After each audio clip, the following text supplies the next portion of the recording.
Alright, welcome back to another gun build, guys. Today we're going to be going over the AX-50.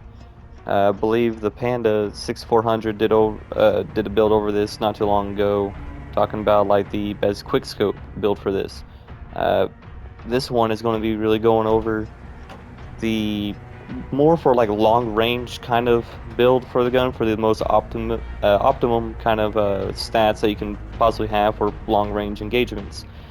And yeah, it should be pretty interesting for the AX-50. They normally, like all the 50 cal or hard hitting kind of larger sniper rifles, go by generally the same build, but the AX-50 has a slightly different build that normally people kind of make a mistake on when it comes to one attachment. But yeah, let's go ahead and get into it. So first off, we always want to go for the barrel because that's where everyone's going for the longer range. Normally, people would go for the longest barrel possible, which is the 32-inch factory barrel. It gives you damage range, bullet velocity, recoil control. Now, when you take those stats, or like the pros and the cons of movement speed, and aim down sight speed, if you like match the same stats with like any other gun in the game, the gun that has the recoil control, bullet velocity, and damage range, like all that stuff, usually is the best barrel to use for longer range. This, however, is technically not. It does give you more recoil control, but for a bolt action rifle, by the time you pull back the bolt and actually rechamber another round, your gun's already going to be technically recentered, so you don't need to worry about recoil on a gun that is bolt action, unless it's like really blazing fast bolt action speed here, but that's like almost humanly impossible here. So yeah, so we don't really need to have this barrel. It does give you extra recoil control, like I said, but it's pointless. Damage range and bullet velocity is increased, but the Singuard Arms Pro gives you a little bit more range to your gun, and it doesn't give you any kind of movement speed penalty, so you still keep a little bit of your movement speed. The aim down sight speed is not as bad, because it is technically a lighter barrel to it, even though it gives you more bullet velocity and damage range. It's not by a whole lot, but it is more than the actual 32-inch factory barrel, which weighs you down way more. So it's taking the stats that you do want for the gun with less of a downside with the cons and things. So you want to go with a Singuard Arms Pro barrel for the longest and more optimum range with very little downsides to it. Now from there, you want to go to your muzzle. You want to go with the muzzle brake. Now what this will do is, instead of actually like helping out with vertical recoil, which like I said, bolt action, by the time you rechamber, it's already going to be recentered. Recoil stabilization helps with horizontal, and that will make it to where it won't jerk to like the left and the right, which you cannot correct, and it'll make it to where it actually recenters like a little bit better where your original shot was to begin with. Now this one's really good. However, it does get rid of a little bit of aiming stability to your gun, and which you will need for longer ranges, but we're going to make that up with a couple other attachments, and aim down sight speed, which is only about a frame, so it's not really that slower at all. Plus this is a larger sniper rifle, so it's going to be really slow in total, especially when you actually make it for longer range kind of engagements. Usually you're going to make it larger or longer. Now from there, you'll want to go for your stock, and you'll want to go for the very first one, which is the Singuard Arms Marksman, going along with the Singuard Arms Pro barrel, so you kind of see a trend here. These are the two best attachments for this build. The Singuard Arms Marksman gives you aiming stability and the cost of aim walking movement speed. You don't need to worry about that. It's a sniper. Your strafe speed's already insanely slow. Actually, probably the slowest out of any other gun, so that's so you don't need to worry about that anyways. You're not going to be strafing with this. But yeah, so that's going to make it to where your gun won't sway as much when you actually have that stock on, and it looks pretty cool on the gun.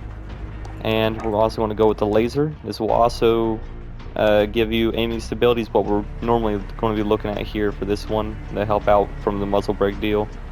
And but it also gives you, the plus of aim down sight speed, which is always good, but it's not by a whole lot.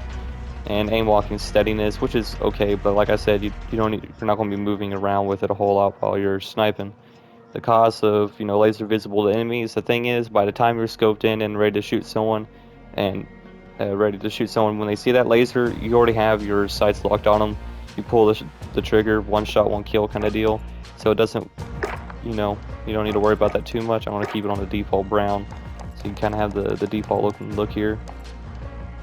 So this is really the 4 attachments that you'd want for this whole barrel. Now what you can do for the last actual attachment, variable zoom scope is also really good. Gives you a lot more visible recoil, but like I said, recenters by the time you pull or rechamber a bolt or rechamber another round. And aim down sight speed is a lot slower to it, so it doesn't make your gun slower. You don't need to have that. It already has a long range scope on it, like this one is a 5 times, so I believe that your scope is like a 4 or 5 times as well by default. If you would want to make it to where it's a little bit faster, I mean, you can put on sleight of hand or fully loaded. The 5th attachment is really up to you guys. These are really the 4 attachments you really need to make this build optimum. Probably, like granulated grip tape, give you even more aiming stability, so you can be even more accurate for longer ranges. Again, aim, walking, movement speed slows it down. But if you put on all 3 of these attachments all together, it'll make it to where your gun will have pretty much no sway at all. So your gun won't actually move whatsoever. So technically it will be a laser beam. You don't need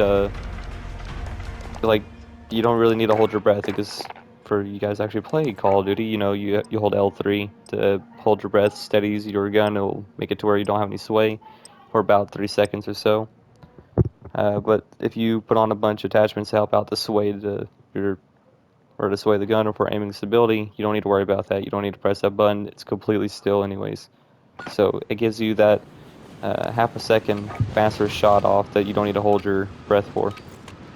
So this is how it is here. Team deathmatch. And on sight, as you can see, it does move a very small amount, but it's almost impossible to actually see. So there's that. And it has the fastest bullet velocity that you can possibly get for the gun, and better stabilization, as you can see there. Not a whole lot going on. Like, your sight is always going to be roughly on the same target, or where the target was. So it is the best build for longer range engagements.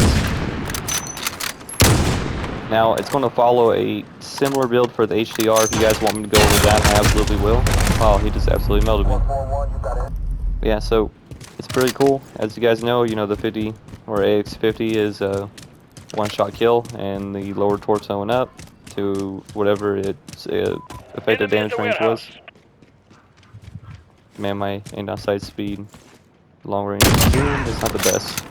Yeah, there we go. So yeah, it's really cool. I really recommend checking out the Panda 6400 or 6400. His whole channel for the quick scope deal. I haven't done a build over that, so if you want to go check him out, absolutely can. It's pretty neat. You're in control. Running a new blueprint M4 as well. Yeah, so there we go. Hope you guys enjoyed the video. If you guys like it, drop a like if you want to. If you guys want to comment on anything or over the build or what you think about it, let me know down in the comments. Either one is really cool. One of these to the bot here. Yes, I drop shot at the bot. Yeah, so there we go. Hope you guys enjoyed the video. I'll see y'all in the next one.